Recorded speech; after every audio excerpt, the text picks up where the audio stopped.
Welcome, everybody, to the Passive Income Show. This is the show where every Thursday night we talk about teaching online, how to create a passive income by literally creating little short tutorial videos and selling those on the internet. And people want to learn from you. They want to learn from your life experiences. They want to learn from everything that you've done, your skills, your passions, your hobbies. So that's what we're here to talk about tonight, how to create a passive income. Both Phil and I are enjoying the passive income lifestyle. I coined the phrase the Udemy lifestyle because we both teach on Udemy as well as other platforms. And by doing that, we are able to create new courses, online courses, and people learn from us. And we could literally be teaching 24 hours a day, 7 days a week, 365 days a year, and yet not actually be working. How does that sound? Sounds pretty awesome. Yeah, because what we do is we publish our courses on these websites like Udemy and Teachable, Zenler, and Skillshare, some of these websites. And then people come to the websites, they find something that they're interested in learning.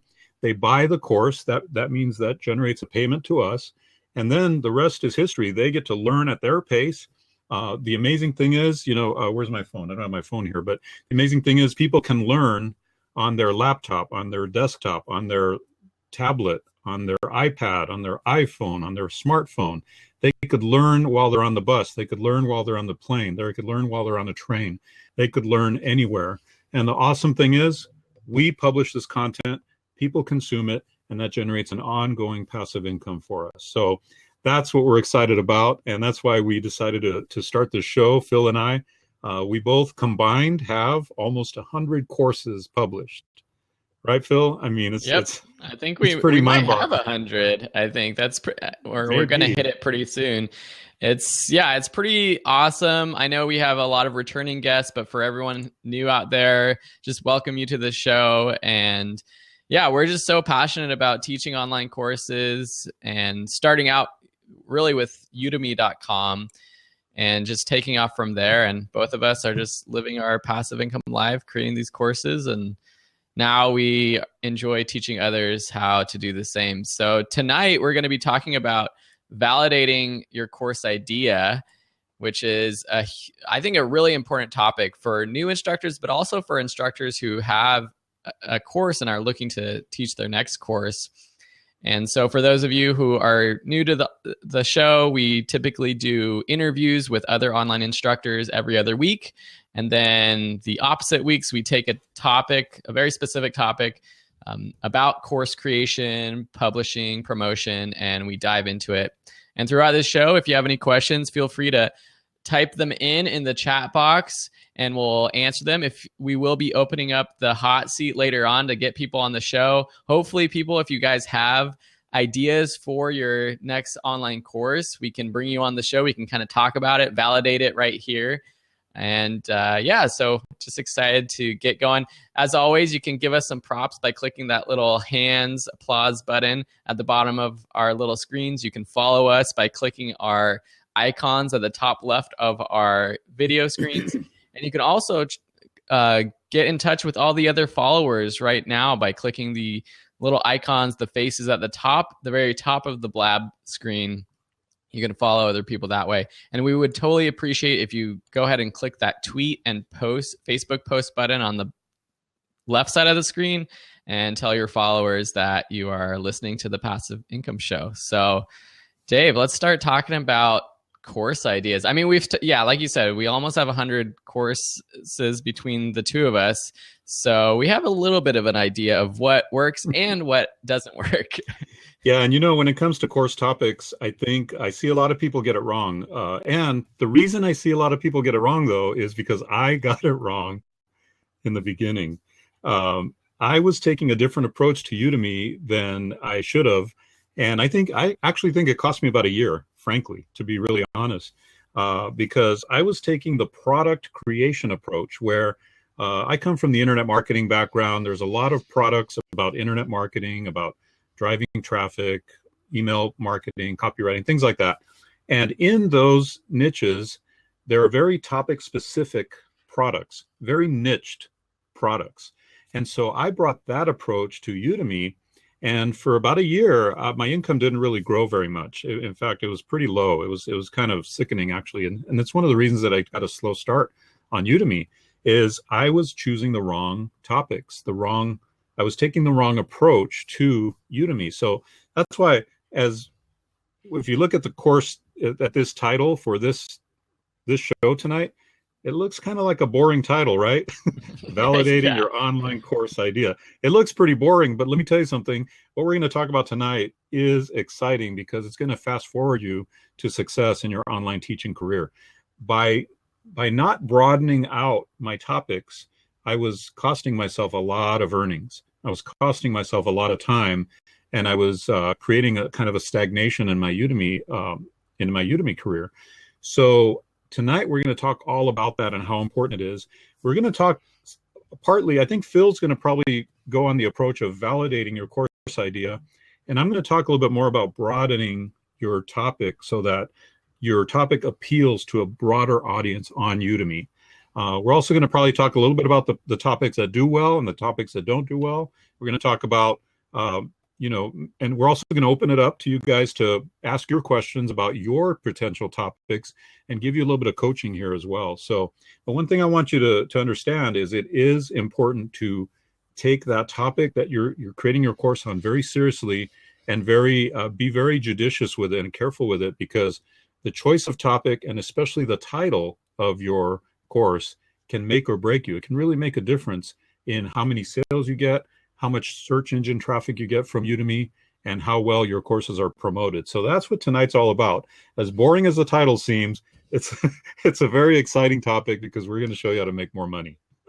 Yeah, it's going to be great. Yeah, seriously. I think, like you said, you lost out on about a year, and I don't know a time frame, but definitely a lot of income was lost by creating classes that I didn't actually validate before creating them. And if you are in it to make money, which is maybe not the main reason why you should be starting out teaching online, but to continue teaching online and to really spend a lot of time doing this, you do have to start making some sort of income from it, unless you have money coming in from somewhere else. And it's important to know whether your class has the potential of making money. I don't know if there's a way to guarantee there actually is a way, and we'll talk about it.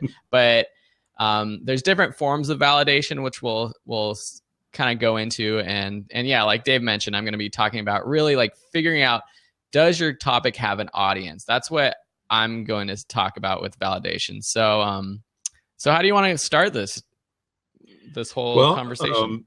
I mean, to me, tonight's going to be a conversation. It's going to be just a back and forth. So why don't we talk about the very first topic that you had in mind, the initial form of validation, because we're going to talk about 3 different ways to validate, kind of a soft validation, a harder validation, and a hardcore validation. So why don't we start with that? I know that. Why don't you start off a little bit, Phil, with telling us the soft initial way to validate a course? Okay, cool. Yeah. So my idea with like a soft validation is just kind of seeing, is there an audience for this topic out there? And it's really up to you to just do a little bit of research. You don't have to do too much work for this kind of validation. You can search on Udemy, Facebook. You can use Google's keyword planner tool. You can also search on Facebook, on social media, just to see what's out there in your course idea genre. So say you're teaching, we'll take Teresa's topic of sourdough bread making, or just baking bread. You can search on YouTube and see, are there channels that are focused solely on baking bread? Are there popular videos on YouTube about baking bread, baking sourdough bread? And you would literally go to YouTube, search baking bread, how to bake bread, search for all kinds of things, anything that you imagine someone who would potentially take your course, search for that keyword and see what comes up. And if there are YouTube channels, if there's Facebook groups that are active with lots of people, if there are other Udemy courses out there on that topic, that's a good sense to me that there's an audience for it. You can go on Udemy, search for that course itself, and see, are there other classes with lots of students with lots of reviews? The reviews kind of show the engagement level of these courses. Sometimes people can cram a bunch of students in there, but the number of reviews really shows that students are engaged in the course. And so that's like my first idea. I mean, I think, what do you think? Because I remember debating with myself, wondering about some topics and seeing other courses on Udemy and being like, oh, there's already another course on that topic. Should I even waste my time? Or there's no course on that topic, and I would say, oh, hey, this could be a good way to start because I could get in there and there's not a course on this topic yet. But maybe, I don't know if that's the right way to approach it. Well, yeah, one of the common things that people think is, oh, there's already a course on that topic, or there's already several courses on the topic that I wanted to create a course on. And I caution people against taking the, quote, inventor approach to online teaching. The inventor approach says, oh, I have to be the first one to market with my topic. No, you don't. You don't have to. The reason there's so many burger places is because everyone has different tastes. Everyone likes different things. Everyone prefers a different style of service. Some of the best burgers I've had are at these little joints on the street. And then on the other hand, I've had some incredible burgers at hotels, so it really doesn't matter. It doesn't really matter that there are other courses on your topic. What matters is your particular ability to teach that subject in a really sound way, and also your credibility, your authority within that niche topic, and ultimately, I think, how you differentiate your course topic and your course itself from the other courses. What can you do that's different? What can you do that's better? Or how can you add value compared to the rest of the field out there? Now, having said that, there are some topics that are really saturated out there on Udemy. And so you really want to start to niche at that point. But in most cases, there's still plenty of room. Udemy is still fairly small. They only have about 10 million students now, which sounds like a lot, but it's really a small number in the scheme of things. They're going to get way, way bigger. So I would say don't take the inventor approach to online teaching. I would say, but do take a careful look at the market, what's there, and how you can bring value and provide value, and how you can maybe differentiate yourself. I like that. I like all those ideas. And I think that's kind of what I've learned the hard way. There were some times when I have this, for example, I have this green screen video editing course where it's specifically niched on how to edit green screen footage. And there wasn't really anything like that. And I thought, oh man, there's probably so many people who want to learn this, but I was wrong. And that class hasn't done that well. And another thing I wanted to mention or bring up was this idea that people new to teaching online sometimes think that, well, I see this YouTube channel that has a ton of videos about this topic. They basically have a complete course on YouTube, or there's a blog with guides and free articles about this. Why would I teach a course on this when there's free information out there? And my response to that is that I've always found that people are willing to pay for an online course because it's a curated form of that information, and people just don't have the time to search around on YouTube to find all of the best tutorials. There's some people that do, and some people who will never pay for an online course, but I think from our experience, we've seen that even if all the information is out there for free, people are still willing to pay for an online course. Yeah, and there's a big difference between YouTube videos and a not only a curated online course, but a step-by-step system that you've put together with some thought behind it. The other day I created 4 YouTube videos in like half an hour, and I just kind of put them up. I just did a little article. I went through a little article and talked about it and promoted one of my online courses through that video. But the point of that was to promote something. And you'll find a lot of YouTube videos, that's their point, is to promote a bigger product of some kind. They're not there really to teach a full-blown subject from start to finish. Some of the courses that Phil and I have are 6, 7, 8 hours long. You won't find that on YouTube and you won't find it in that curated step-by-step systematized way. So there's a big difference, and people are willing to pay for quality, as opposed to a YouTube video. Yeah, that's true for sure. Have you ever used the Google keyword tool to kind of see how many people are searching for your course idea? I know I've used it a little bit. Do you think that's a good way for people to also see if topics are being searched for? Absolutely. It's a great way to get a sense of the search traffic for a particular keyword phrase or a set of keyword phrases. It's called the Google Keyword Planner tool. And I'm going to get the link so I can post it for everyone to get it. You're going to have a Google AdWords account, which is free. So you just go to Google AdWords and sign up for an account. And then once you're there, you go into tools and you'll find the Keyword Planner tool. And as an internet marketer, that's one of the most common. That's like my hammer. Okay, that's the hammer we use. It's one of the most fundamental tools, is to get a sense of how many people are searching on Google for particular keyword phrases. And you could just type in a seed keyword phrase like bake sourdough bread, for example. I know, Teresa, we're using you as an example again. But bake sourdough bread, and then ask for keyword suggestions, and then it'll pop up all these different keywords and how many times those keywords are searched every month on Google. So you can learn from that bake sourdough bread, for example, might have 200,000 searches a month, whereas bake sourdough bread with paprika seasoning might have three searches a month, right? And so not to create that course on paprika seasoning, because only 3 people are looking for it. So that's good. That's really good. And I don't know if paprika sourdough bread would be good, but so I have a question. So we're still talking about soft validation. We're going to move into hard validation and hardcore validation in a minute. But Udemy is starting to get a little bit busy. And say you are someone that's coming to the market and you want to teach someone how to read Java. That's a language, programming language, or how to build websites. How do you wanted to talk a little bit about picking a topic that is worth making, and if it has an audience, but how do you get into this market when there's already a lot of courses and some courses that are really dominating the market in that niche or that subject?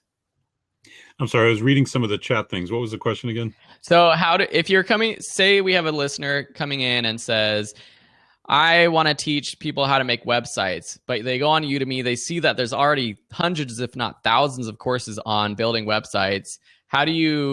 What kind of course idea would they come up with to be successful as a new instructor, or if this is their second or third course? Well, there's a couple of things you can do. A couple of websites, very common websites. First, we just talked about the Google Keyword Planner. I would go in there and I would find variations of that topic and find a variation that still makes sense to teach. And by variation, I mean a topic variation. So it might be how to build e-commerce websites would be a really good topic to build. In fact, I'm going to be creating a course on that. And so instead of being broad, you kind of focus in, okay, what's the next level focusing in topic that I could teach on? Because if it is really populated with that topic, let's start to niche a little, not too much. The other tool I would use is go to Amazon.com and go to their bestsellers page. You could just Google Amazon bestsellers and it'll bring you to the Amazon bestsellers page, and start looking for Kindle books or even physical books about the same topic, web design or whatever, and start to see what is popular there.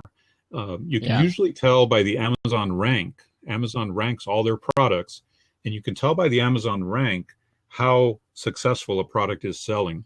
And that'll give you some validation right away to go, okay, this thing is selling really well. This is the topic. And in fact, you could even study their product, if it's a Kindle book or a physical book, and even get some ideas on what they covered in their book that you can include in your course as well. Even down to the flow. If the table of contents flows really well, there's a good outline for a course, right? Yeah, I really like that idea about using Amazon, and I've heard other instructors doing that. I haven't actually done that myself, but it's a really good idea. And we had a good idea from Top 40 Tom, who's chatting in about um, if you are, for example, building websites or whatever, you can teach a specific tool on how to use that. And maybe you're using WordPress, or you're using GoDaddy's Builder, or you're using Wix or Weebly or some of these other smaller sites to build websites. And there are big audiences for learning those specific tools. Even for myself, I have some photo editing. I'm actually just creating a new photo editing class. I had a editing class in Lightroom, but now I'm creating one in Photo Director, which is another program. And there's just different audiences, and teaching those tools seem to be a good idea. Yeah, some of my courses, for example, one of my courses about how to create email lists using Aweber. Okay. I mean, it's something I've done forever, and it's a popular course. I have another course on how to create 3D. Now, here's a very niched course. Okay, this only sells once in a while, but it's how to create 3D ebook covers, video covers, CD covers, so that when you're selling a digital product, you've got a representation of it there. I got a course on that because I've used this tool forever, and I show you how, literally walk you step by step how to do that. So that alone is an awesome idea, because you're in effect, you're taking advantage of the branding that these companies already have, like Aweber, right, or like you said, Weebly or whatever, and you're populating Udemy with the course about that topic. That's an awesome idea. Cool. So I know we're getting a lot of questions. Should we kind of try to answer some questions right now, or should we move on to hard? Yeah, let's answer some questions. Okay.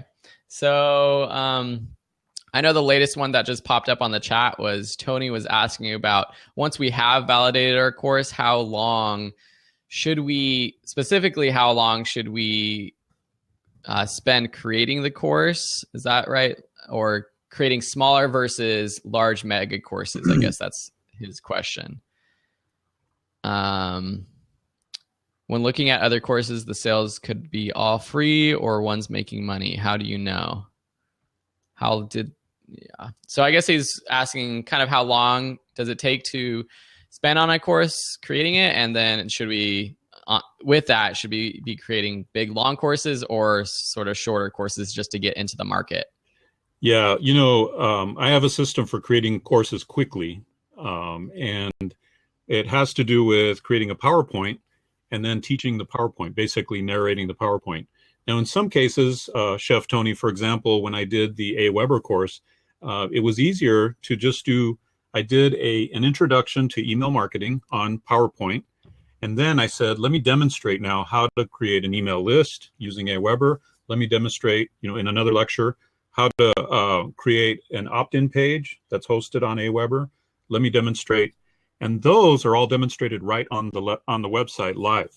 So you can do a mix of PowerPoint and live demonstration on a website, because you're using a screen capture software that records everything you're doing on the screen. So it's super easy to do it that way. Yeah, and I feel like for my first course, it really depends. I knew how to make videos. I have a video production background, but even my first course still took about a month for me to put together, just learning how to do it. But I just created my photo director course, and it literally took me probably like 2 days. I had the whole outline set up. I had everything all set up.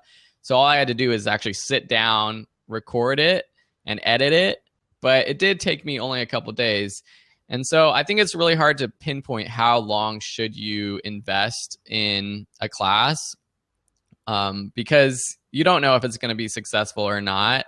But I think it's just do it. Just get that first one out there, see how it does, and just run with it. I know that's kind of like a weird answer, I guess. It doesn't tell you it's like, I can't tell you, okay, you should spend 8 hours creating this course, or you should spend 40 hours over the next week creating this course. But you just have to dedicate time to it and do it. And it shouldn't be something that drags on for months and months and months. It should really take you probably a couple weeks of hard work, actually, if you're actually spending the time doing it. Yeah, and I'm also for the ready, fire, aim approach. A lot of people take a lot of time working on something, and they're very perfectionistic about it, and they want it to be right because, frankly, it represents you. You feel like you take a certain pride in the course that you're creating because it is you, right? But on the other hand, if you use the PowerPoint approach with screencast, you'd be amazed at how quickly you can get courses done. So, not to put any pressure on you, Chef Tony, or anybody here, but if you were to create a good PowerPoint and just narrate through it and walk step by step through it, and by PowerPoint, I don't just mean some drab, dry, text on a page, but you can also include screenshots. You can include an occasional demo. You can include quizzes and other things. You can get a high quality course done in a very short period of time. We're talking days as compared to months. And, my record was 2 courses in 2 days. So, and these courses get 5-star reviews. Or, I always have to add that to it because people, he just put up junk, or trashy courses. But no, they're quality courses, good teaching and good stuff in them. So it can be done pretty quickly. Cool. Nice. I think we got that question answered. Are there any more on that left side? I don't think I'm a show host, so I can't bring up those questions over on the left side. Let's see here. How's everyone doing? Give us some props. Let us know you're awake. if you like what you're hearing so far, if you have any other questions, pop them into the chat box right now. Cool. Looks like people are awake. I know it's pretty late some places. Maybe, chat in the box where you're coming from. I mean, we're both in California, so it's 6:30 p.m. for us. But I know we can see a map of all the people. I know there's some people in Europe watching this right now, which is awesome. Amazing. That's amazing. That's really cool. We're sitting over here in Southern California, probably in our shorts. We won't talk about that.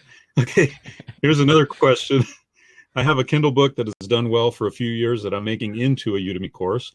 The only issue is the category breakdown on Udemy isn't good for this particular topic. Do they ever add new topic? Add new topic categories if requested? It's loosely based on the cut the cord topic. Cut the cord topic. Can you explain what that is, Top 40 Tom? Cut the cord. Yeah, I want to know. Maybe that's something I should know about. But cable TV. Okay, that's cool. So so like maybe getting Netflix subscriptions and that kind of thing. Yeah, I want to know about that. Cable's expensive. Yeah, really. Well, I actually don't have cable, and I've never purchased cable on my own. So I'm definitely of that generation that is just online streaming things. Right. So, well, yeah, Udemy, they have done a lot of work with their categories, but I don't know if they're adding categories anytime soon.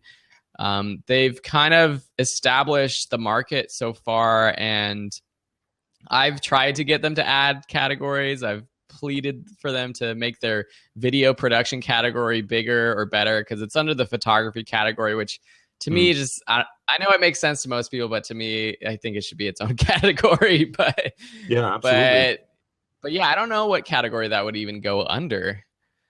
Yeah. Do you have an idea what category would go under, Tom? Or have you checked out the categories? That's an interesting one. It's almost like it would fall under some kind of lifestyle category, or I mean, if it's it's about like saving money. Maybe it's it could be a personal development kind of thing. They have personal finance. That's probably what I would imagine. Or there's lifestyle, and under lifestyle there's not really anything. Yeah. There's an other category, but you don't want to put it under other. Right. You don't want to do that. But to answer your question, Tom, they don't.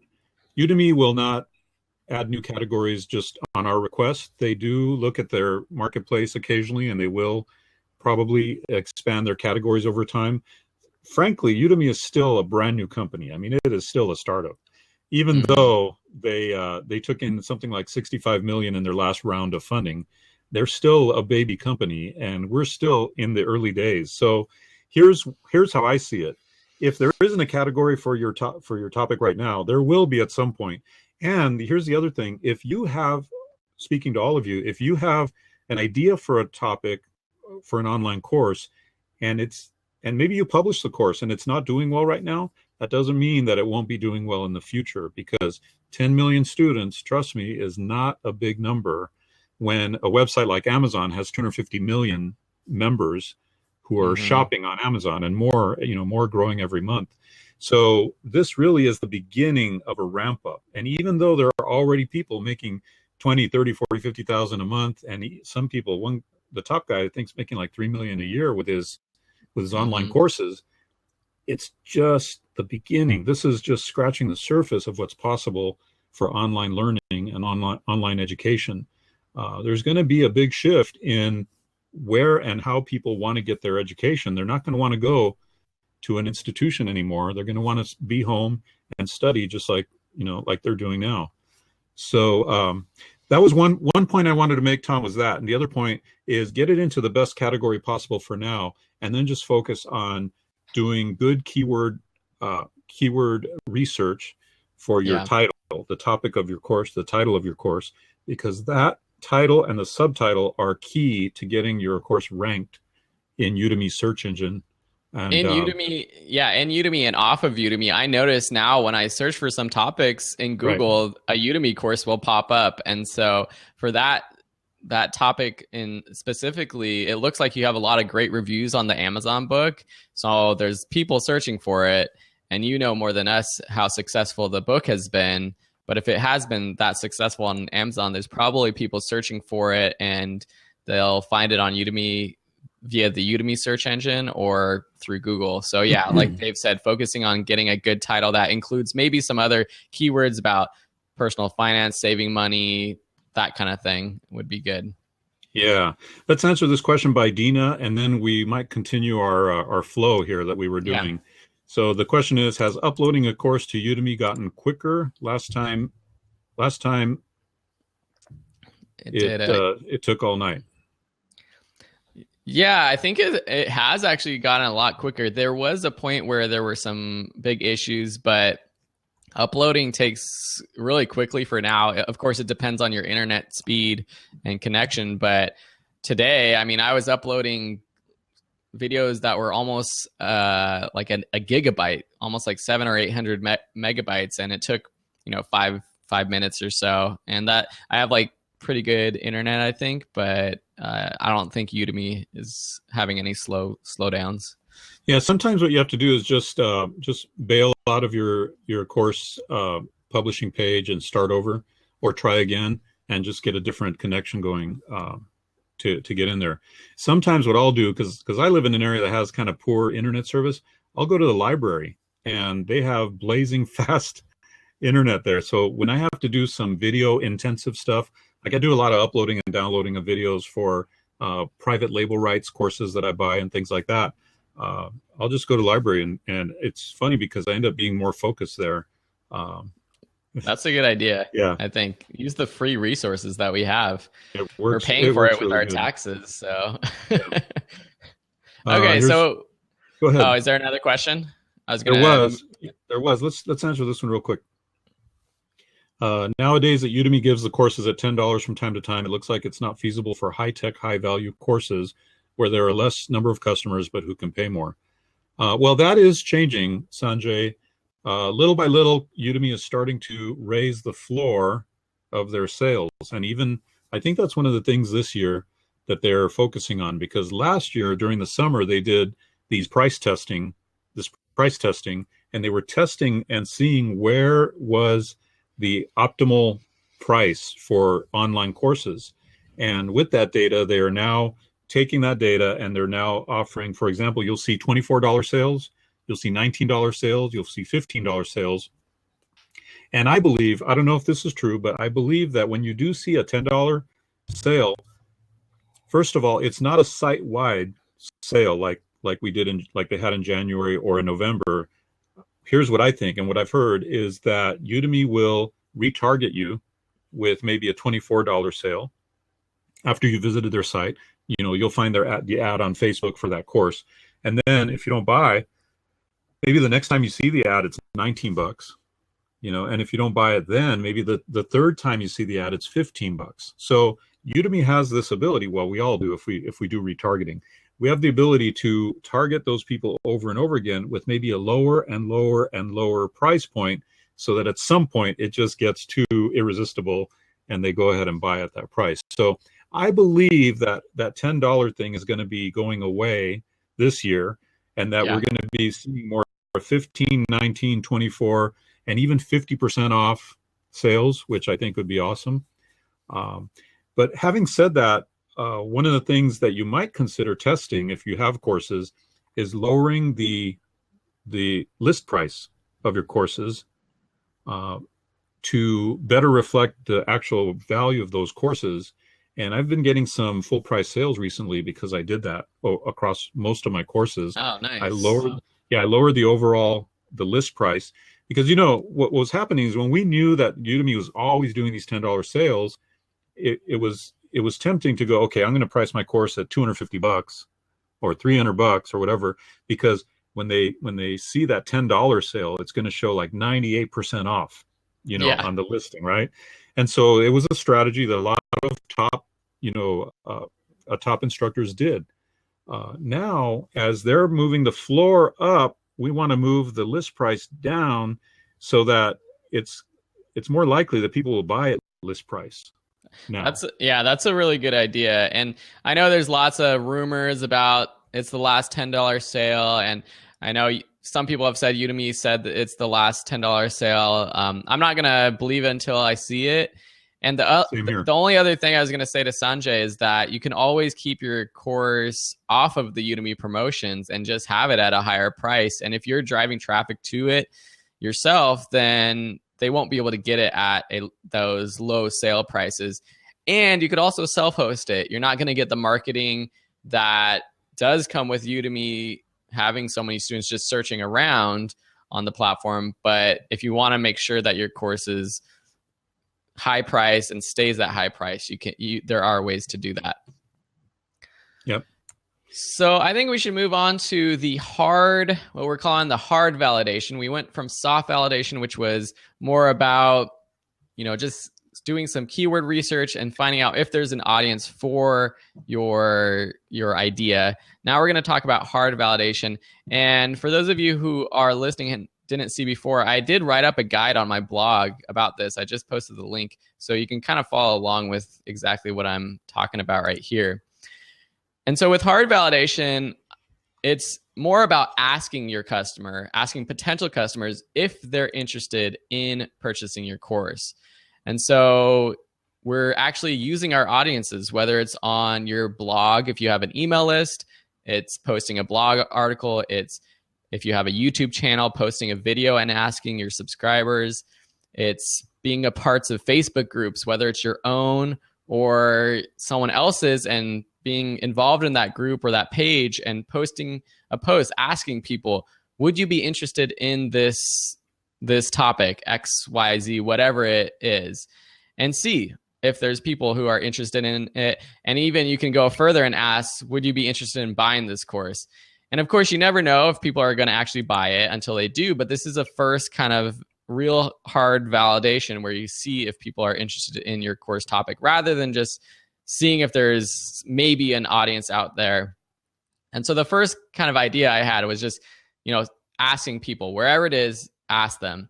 The second method with this hard validation that I do is I created a SurveyMonkey survey, and you could do it using Google Docs or whatever survey application you find. And I actually put that at the end of my courses. So this is more for people who have multiple online courses, but you can put a survey at the end of your course and ask, what types of online courses would you be interested in? And this is kind of an open-ended validation. I'm not really asking about a specific course, but I get people asking or telling me, oh, I would really love a course about this. And if I get enough people telling me, oh, I'm interested in this topic, it's obvious to me that there's an audience for that. And it would be smart for me to go ahead and create a course on that topic. And so that's really what this hard validation is. It's about the ask, actually asking people if they would be interested in the in your course topic. Have you done any sort of validation like this, Dave? I've done something similar to that. This is probably about 7 or 8 years ago. There was a program called the Underachiever Program, and it was by Ed Dale and Frank Kern. I don't know if you guys follow internet marketers, but what they taught was to kind of pre-sell a product, or in this case, a course, by buying Google Ads, sending them to a landing page, and having on the page the sales letter, the actual sales page, as if you actually had the product, and then getting all the data from that traffic, and when they click the button to buy, so you would get analytics for all this. You get analytics for the traffic coming from Google, how many people responded, how many people landed on the page, how many people clicked the button. And when they click the button, it would say, sorry, this product is not available yet, but as soon as it's released, we will send you a free copy. And That's good. So by doing that, you're actually pre-validating the whole process by using paid advertising and really cold traffic. But and then when you've actually validated the product, you send it to them free because they participate in your market research, so to speak, without knowing it. And that's one way to validate a product in, kind of the hard way, is to really know the data from that. I really like the survey approach as well, Phil. I've done that myself. In December, I sent out a survey to all of my subscribers on my email list. I said, hey, what would you like to know? What would you like me to teach on? Well, what is your price range for this? I even asked about coaching. If they wanted coaching from me, what are the price ranges they'd be comfortable with?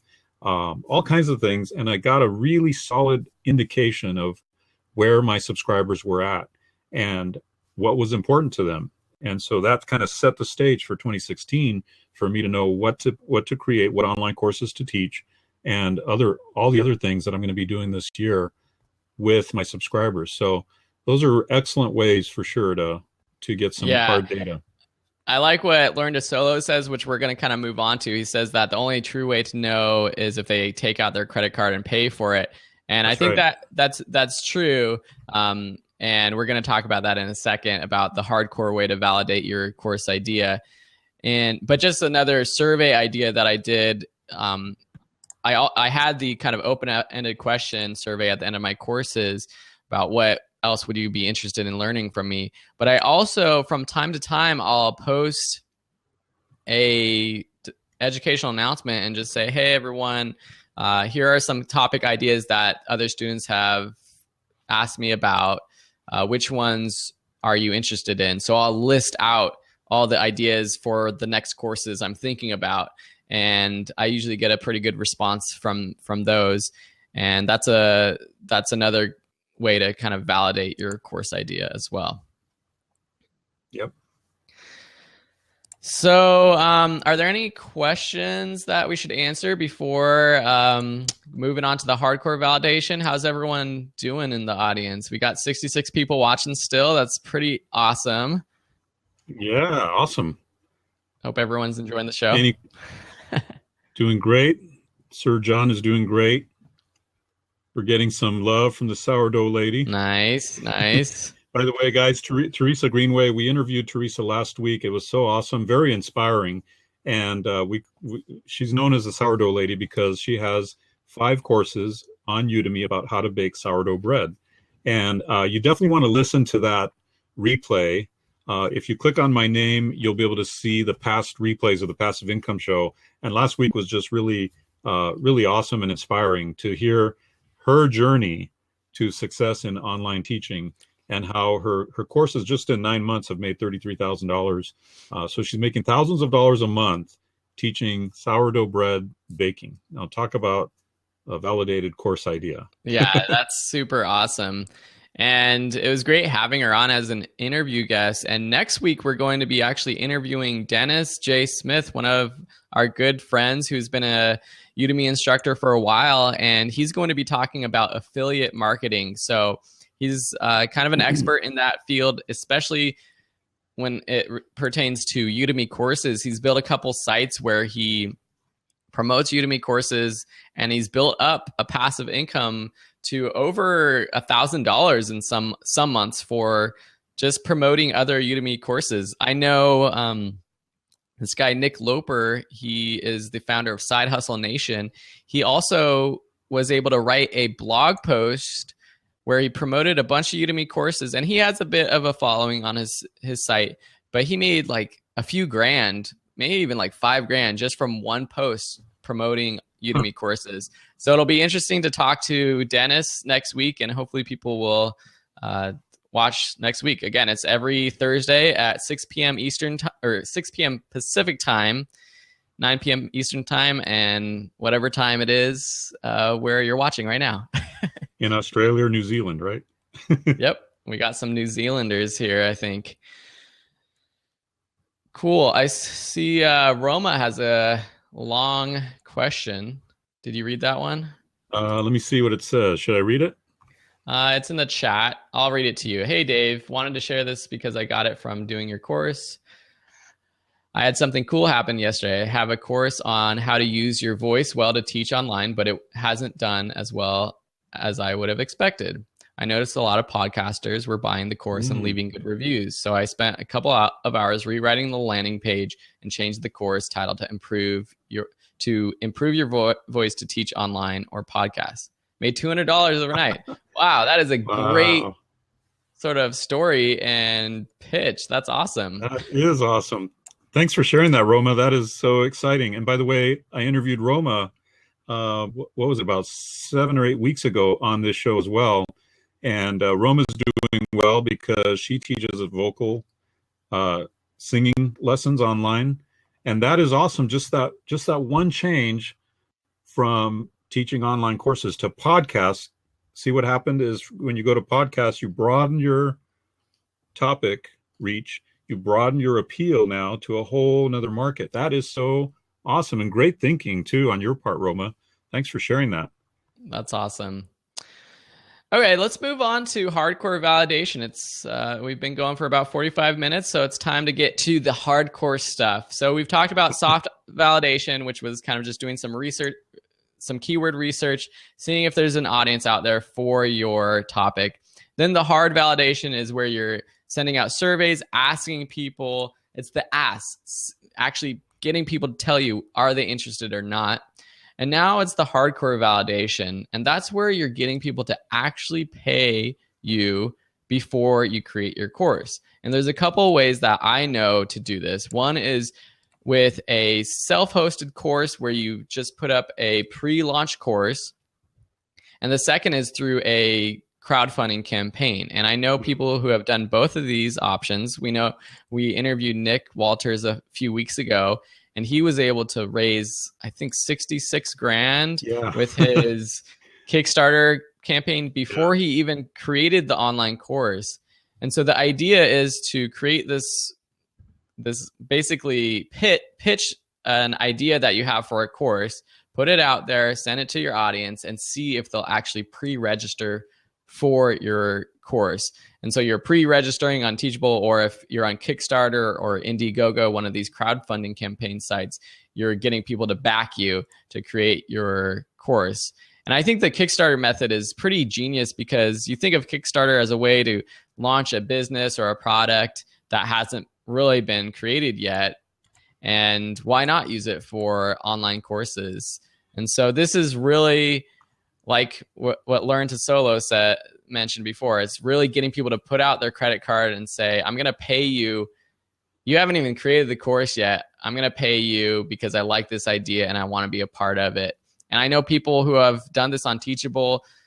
Teachable is the site that we both use to self-host our courses. And there's a thriving Facebook group of teachers that use Teachable. And I see people posting about how they've pre-launched their course to 5 figures, getting people just interested in their course ideas. So I think that's kind of the ultimate method to validate your course idea. Yeah, definitely a good idea. I know Nick used it very, very well. And somebody mentioned in the chat that, but you should have a list, an email list in order to do that. I agree. I think that if you have an email list or you have an existing audience, that's going to help tremendously with a Kickstarter campaign or Indiegogo or one of those. But I think also if you set the goal amount at a reasonable level, let's say 5 or 10,000, something that's easily reachable. And then you set the rewards at a big enough level. And let's face it, we're dealing in digital products, so you can probably create all kinds of reward levels with all your digital courses and everything. I'm thinking this is going to be a really good way to pre-promote courses and also, again, validate your idea. I'm actually thinking about doing this with a membership site concept that I've had floating around for really about the last year.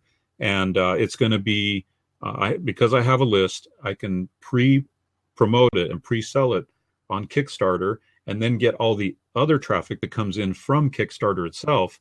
But you can give it a good boost by actually, driving your own audience to that Kickstarter initially. And then, of course, they might share it with their friends and so on. But yeah, I agree. You do want to have an email list.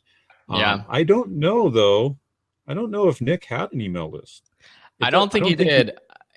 I think the thing with Kickstarter, using one of those sites, it's kind of like Udemy, where it has a built-in marketplace. People are searching on it for things to back. And so if you have a project that gets popular, if you could get some initial traction and get it in the rankings and get it to like the top of the page where people are searching, you can get people, on your page backing your projects without a list. But that brings up a good point that whether you're starting out completely new or you've been doing this for a while, it is important to start creating your list and as early as possible. I know I started later than I should have, and I didn't really care about it until a year or two into blogging and creating online courses.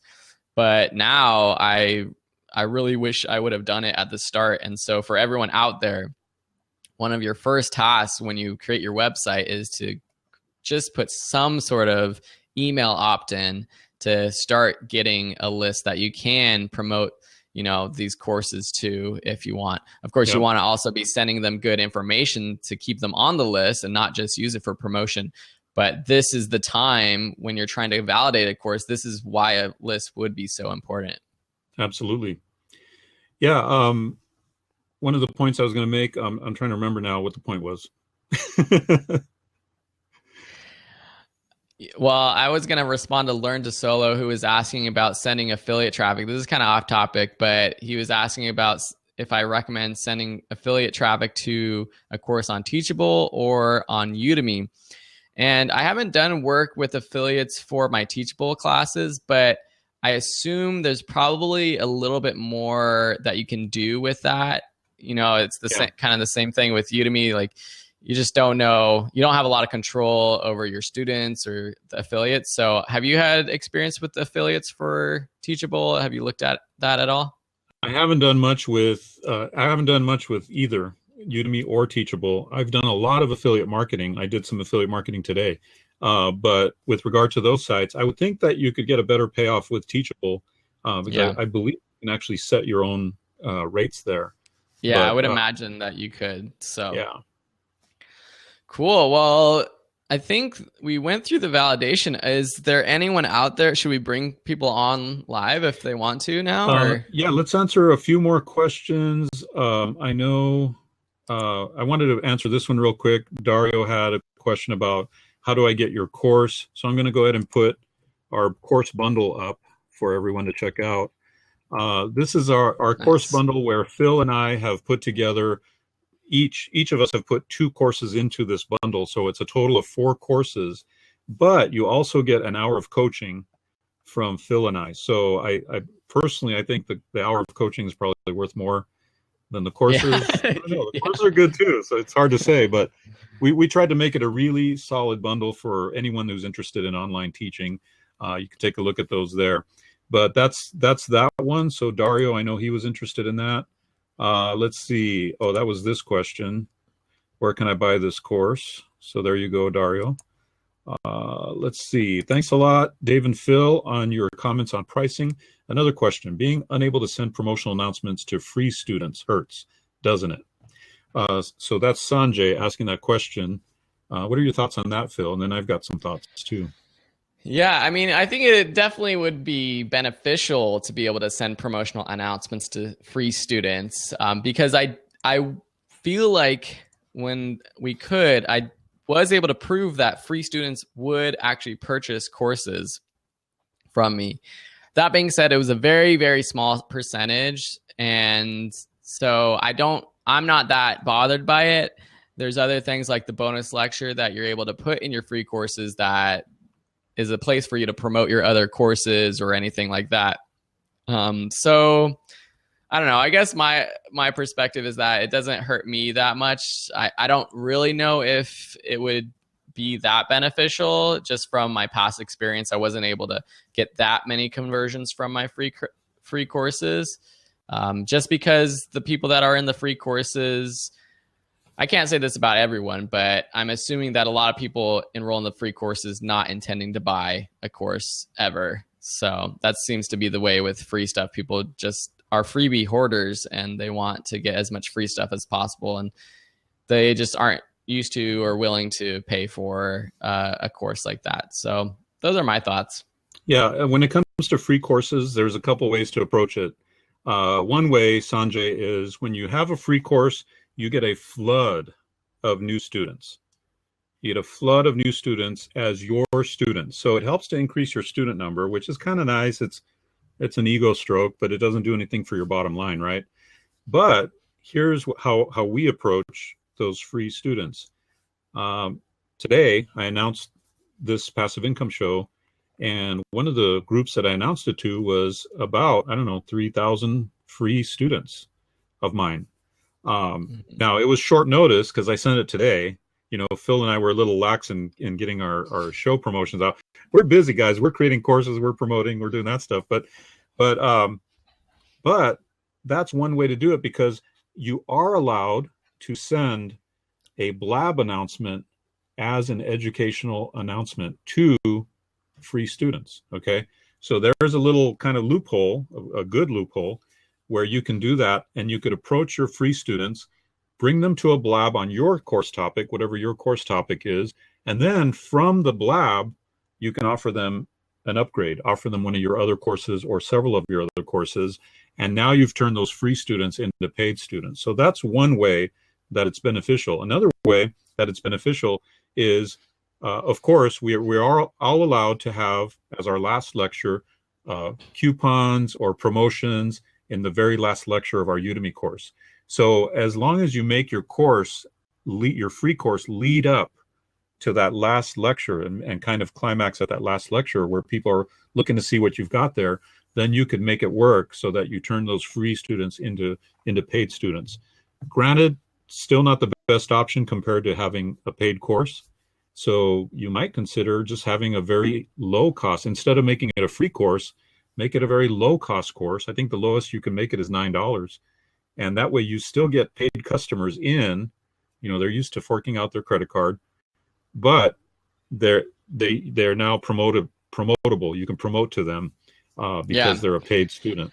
And the other thing with free courses I just want to add at the end was, if you want to create a free course, put it on your own site using something like Teachable, where you get people on an email list. And something I just set up was, with my courses, I have started to use ConvertKit, which is an email service provider, to easily get people who enroll in my free courses in a email course where I send them weekly emails, an automated series of emails with more information, and you have their emails. So there are people that will enroll in your free course on your own site, and you can promote those courses through YouTube or through other, social media that way.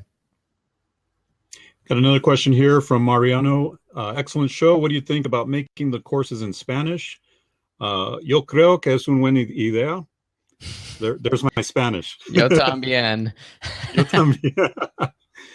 Do you think Udemy has a good audience for courses in Spanish? Well, again, we need to validate that course idea. It may be that they have a great audience for Spanish courses. It may not be.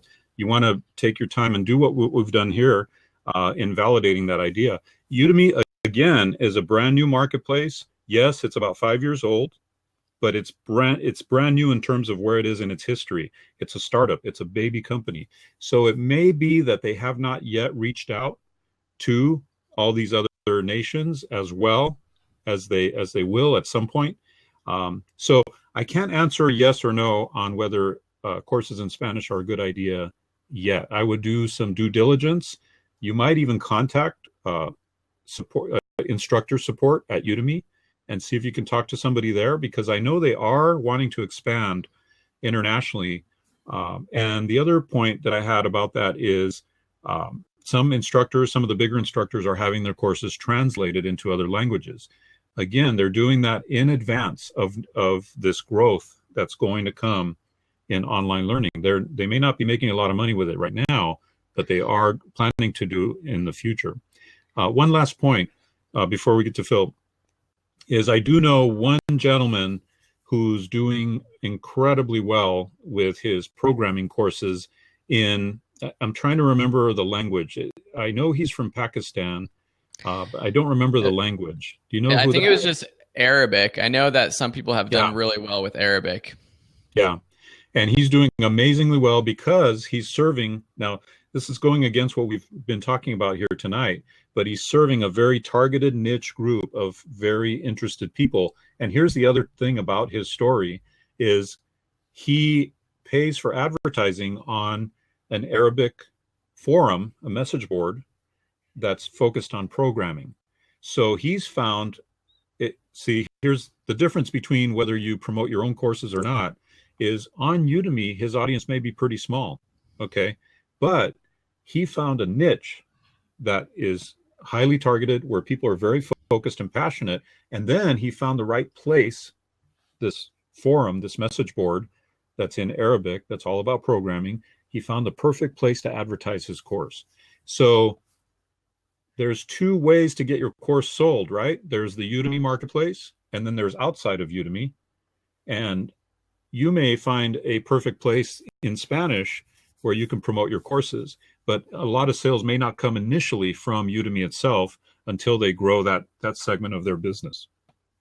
Yeah, I think everything you said is exactly what I was going to kind of comment on. And the other thing is just, if Udemy does grow as much as they've grown in the English marketplace for these other markets, Spanish, Mandarin, German, French, if they do, you will want to be the instructor that has been on Udemy for a while with those courses. Yes. Because if you can be the Spanish instructor for whatever niche you're in, for the, from the starting point of Udemy really getting into that market, you will have so much success, just like we've seen instructors, and I can say kind of like myself, who have been on Udemy for a long time from the beginning, have success. So if, it's kind of a gamble to spend a lot of time and invest time creating courses and putting them on Udemy without necessarily knowing, but the payoff could be huge. And the fact is that there's a good chance that people speaking Spanish will want to take online classes now and in the future. Yep. Now, I speak Spanish, just so everybody knows, and I don't know if I speak it well enough to teach a course. I could read a course, but I speak it pretty well. And yet I haven't gone to that step yet to translate my courses into Spanish. If I ever do, it's going to be a course that is probably my most mass appeal course, something that casts a wide net, in terms of audience, because that way I have a bigger chance of making sales in that course.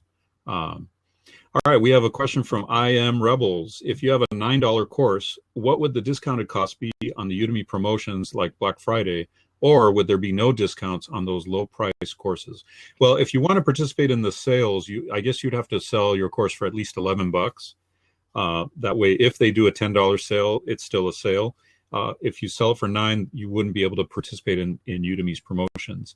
So if you wanted to be a part of promotions, it's probably a good idea, and it's good thinking on your part, is to price it at least $11 or $12, so that you're still in those sales when Udemy does them. They're definitely worth being a part of. So good thinking on that. Yep. Chef Tony's asking me about my course creation course. I don't know what you're talking about. Well, you're going to let us know about your course creation course, just a reminder. If you want to take our course creation course, Dave and I did package together the courses that we already have about course creation in a great bundle that gets you an hour of coaching from each of us and some great courses. Oh, maybe that was supposed to be at Dave.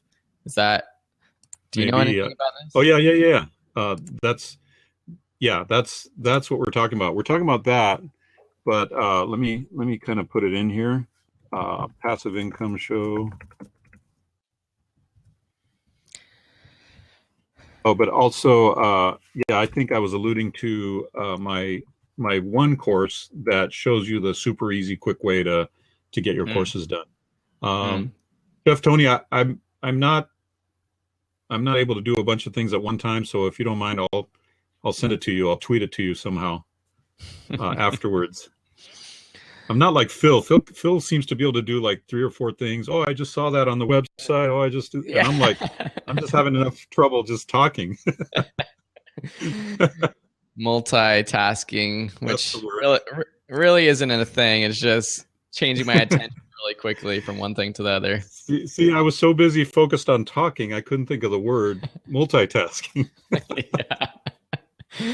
Well, does anyone else have any other questions? I hope you've been enjoying the show. I did post that a link to the guide. So for those of you who want, to follow up with validating your course later on, and you need some reminders of what we talked about. Another thing Dave and I are going to be doing with these guides that we're putting together is put together a resource page for everything that we recommend for creating online courses, for all the guides that I've written, that we're writing for this blab. We're going to put that together, and maybe let's challenge ourselves to get that together by next week, so that next week we have a resources page that everyone can go to and get our best top recommended stuff. Oh, by the way, that reminds me, we have a Passive Income Show Facebook group. Oh yeah. Let me go find that group. I think I got the link. Oh, you got it? Yeah. Okay. So yeah, definitely join us in the group, because this way we can stay in touch throughout the week and answer your online teaching questions. And it's going to be our own private group. It's not public. So the only way you'll find out about it is by being here and getting the link here. And we would love for you all to join us there, because we're going to just give tons of value in that group. It's going to be very good. And this is going to be great for people to go onto the group, ask questions. It'll give us an idea for what kinds of topic people are interested in. So please feel free to share, use that group to share your ideas about what we should talk about, or just to ask questions about online course creation, passive income. I'm excited to bring in Dennis next week, because he is going to be talking about affiliate marketing, which is a little bit different than what we have been talking about. So if people are interested in just building up another stream of income, affiliate marketing is a great way to do that. It's something that I do on the side. I don't spend too much time or effort doing it, but on my own website, videoschoolonline.com, I do have a resources page. When I blog and write articles about something that includes like equipment that I use, I will post affiliate links to that product, whether it's on Amazon, or I am an affiliate for Bluehost, which is web hosting, which I really enjoy. I host all my websites with Bluehost, and it's just a little bit of extra income that comes in each month if there's traffic going to your site. And again, it's always about putting out good information, good quality information, and people don't mind clicking through those links if they really appreciate what you're talking about. So it'll be cool to have Dennis on. And do you do any affiliate marketing yourself? No, actually, that's one of the reasons that Phil and I wanted to have Dennis on, is because we haven't done a whole lot with the Udemy affiliate program, and we see him making some money there on the side while he's promoting his own courses and things like that. So we want to get the lowdown. We want to get the scoop on how he's doing it and what he's doing. I've done a ton of affiliate marketing for information products, internet marketing products, tons and tons. A pretty good portion of my yearly income comes from affiliate marketing to my existing audience. So I'm very familiar with that. But Udemy is a little bit different. and we want to learn about it. We want to learn how to maximize it. We want to learn when and where to use our affiliate link to promote. You could use your affiliate link to promote your own course. And then if the people buy anything in the next 7 days, because of that 7 day, it has a 7-day cookie, you'll get credit for those affiliate sales. So why not test something like that where you promote your own course through your link, your affiliate link. You get a slightly smaller commission there, but then you make it up as an instructor commission too.